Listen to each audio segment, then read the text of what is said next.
Against police evidence, without a body, and on presumptions, I was convicted of drowning a poacher and sentenced to spend 15 years in Zimbabwe's prisons, of which 5 were suspended. I was convicted of a crime that never happened. Arriving at my first maximum security prison, still in handcuffs and leg irons, like a dangerous animal, they had me stripped naked. Stark naked, I was escorted through huge wooden doors into the maximum security exercise yard. Thousands of curious prison eyes followed me, wondering what this white man was doing here, since I was the only one. Take what you fear most, then multiply it by 10, and maybe you'll understand the paralyzing fear I felt as I walked through that courtyard naked. I shared a cell with 78 other inmates, 13 meters long, 3 meters wide. Each person had 33 centimeters of space marked out on the walls in chalk. We all faced the same direction. When you turned over, it was all together. As cushioning against the cold concrete floor, you'd fold 2 of your paper-thin, worn-out, lice-ridden blankets several times to fit your space, then covered yourself with a third one. Can you imagine the discomfort? Not even the breath you take is your own. No space, and packed so close together that what someone else exhales, you inhale. Can anything be further removed from freedom than that? We had no basins or taps in the cells, and only one set of clothing. So we had to wash our clothes in the cell toilets at night, wearing a blanket, then hang them on the walls with smuggled book staples to dry by the next morning. In 2005, Harare City ran out of water.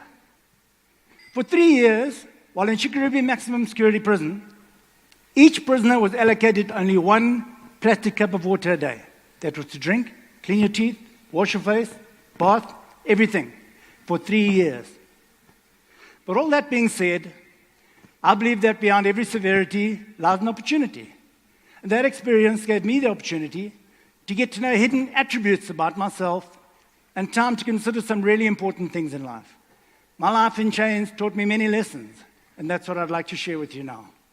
My first lesson was about forgiveness. The humiliation of being labeled a murderer in terrible conditions were extremely hard to deal with, as was the pain of my bitterness, anger, hatred, frustration, and revenge for what they'd done and were doing to me. I hated them bitterly, and initially would lie there for hours, wishing every terrible thing on each of them in turn: the poacher, the police, the judge, the ministry, and all who were involved in my conviction. In the end, I was only hurting myself.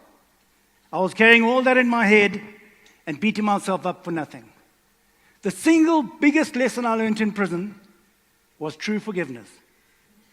I now know what Nelson Mandela meant by forgiveness. Another big lesson I learned was the power of a positive mental attitude. I learned not to let past thoughts hurt me. The past only exists in your head. It can only come to life if you let it. To be able to find positives in all the negatives going on around me brought hope. Finding happiness in even the smallest things that happen in prison kept me healthy. Those who couldn't died. Life in prison or in Las Vegas is still just life. It's what you make of it, no matter where you are. Gratitude was another huge lesson I learned.